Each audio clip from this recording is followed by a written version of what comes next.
تبارک و تعالی جب مسلمان کو توفیق دے اور اللہ کی بارگاہ کی جانب وہ رجوع کرے تو پھر اس کا رویہ یہ ہونا چاہیے کہ اس کی توجہ ہو اللہ کی جانب۔ ہمارے ہاں تسبیحات پڑھ لی جاتی ہیں اگر کبھی موقع ملے، لیکن وہ خاص انہماک، وہ خاص شوق، وہ خاص ذوق اللہ تبارک و تعالیٰ کی عبادت کا، ایک ہوتا ہے نماز پڑھنا، ایک ہوتا ہے اہتمام کے ساتھ نماز پڑھنا، یعنی ذرا وقت پہ اٹھنا، ذرا صحیح کر کے وضو کرنا، ذرا شوق سے مصلی بچھانا۔ ایک ہوتا ہے تسبیح پڑھ لینا اور ایک ہوتا ہے ذرا تھوڑا سا شوق کے ساتھ اللہ کو یاد کرنا۔ آپ کبھی جو میں نے آیے کریمہ پڑھی اس کی آپ شان نزول دیکھیں،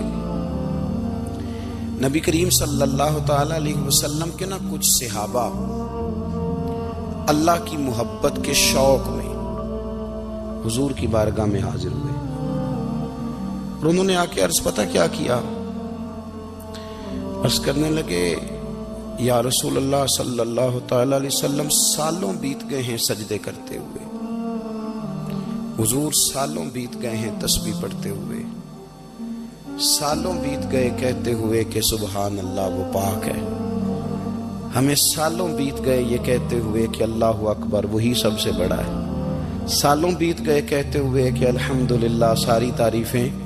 اللہ کے لیے، سالوں بیت گئے اس کی تسبیح کرتے، تحلیل کرتے، تکبیر کہتے۔ حضور اب نہ ہمارا اپنے رب سے ملنے کو جی چاہتا ہے، کبھی اے حقیقت منتظر نظر آ نہ لباس مجاز میں، لاکھوں سجدے تڑپ رہے ہیں میری جبین نیاز میں۔ اور اقبال کہنے لگے کہ تیرے عشق کی انتہا چاہتا ہوں، تو میری سادگی دیکھ کیا چاہتا ہوں، میرا ذرا سا تو دل ہے مگر شوق اتنا، میں وہی لن ترانی سنا چاہتا ہوں۔ میرا بھی دل کرتا ہے کہ اللہ میں تجھے کہوں میں تجھے دیکھنا چاہتا ہوں، جس طرح حضرت موسیٰ کلیم علیہ السلام نے کہا تھا، اور تو مجھے کہے کہ لن ترانی تو نہیں دیکھ سکتا، ذرا سا تو دل ہے مگر شوق اتنا، میں بھی وہی لن ترانی سنا چاہتا ہوں۔ پھر کہنے لگے بھری بزم میں راز کی بات کہہ دی، بڑا بے ادب ہوں سزا چاہتا ہوں۔ دیکھو سب لوگوں کے بیچ ہی میں نے یہ کہہ دیا۔ میرے عزیز صحابہ شوق میں کتنے سارے لوگ ہیں، آپ کتنی ماشاءاللہ بڑی تعداد میں آپ آئے، ہم بھی کبھی اس شوق میں گئے ہیں کہ ہمارے رب کو دیکھنے کو دل چاہتا ہے، ہمارا جی چاہے وہ کبھی ہمیں ملے۔ حضرت عبداللہ ابن عمر رضی اللہ تعالیٰ عنہ حضرت عمر کے صاحبزادے، مکہ مکرمہ میں ان کی قبر ہے۔ میں نے جب انہیں پڑھا تو مجھے ان سے بڑا پیار ہو گیا، لیکن آپ کو پتہ ہے وہاں جا کے کسی شخص کا مزار تلاش کرنا یا پوچھنا ایک مشکل کام ہوتا ہے۔ تو ایک دفعہ میں مکہ شریف میں حاضر تھا تو ایک گاڑی والا ڈرائیور مجھے کہنے لگا کہ مولانا میں آپ کو جانتا ہوں، مجھے آپ سے محبت ہے، ایک بات بتاؤں آپ کو؟ میں نے کہا بتاؤ۔ کہنے لگے حضرت عبداللہ ابن عمر کی قبر دیکھنی ہے۔ میں نے کہا یہ تو نہیں کہہ رہا، یہ کسی نے بندوبست کرایا ہے، یہ اللہ نے تیرے دل میں بات ڈالی ہے، یہ ہو گیا تو لے چل مجھے۔ حضرت عبداللہ ابن عمر کو نبی پاک نے فرمایا تھا راجل صالح، یہ نیک بندہ ہے، یہ متقی آدمی۔ حضرت عبداللہ ابن عمر رضی اللہ تعالیٰ عنہ سیدنا فاروق اعظم رضی اللہ تعالیٰ عنہ کے صاحبزادے ہیں، اور ان کی ہمشیرہ سیدہ حفصہ رضی اللہ تعالیٰ عنہ حضور کی زوجہ محترمہ ہے۔ ایک دن اپنی ہمشیرہ سے کہنے لگے کہ نبی کریم صلی اللہ تعالیٰ علیہ وسلم گھر میں آئے نا، اور اگر حضور غم امت میں پریشان نہ ہوں، طبیعت کو حشاش بشاش دیکھو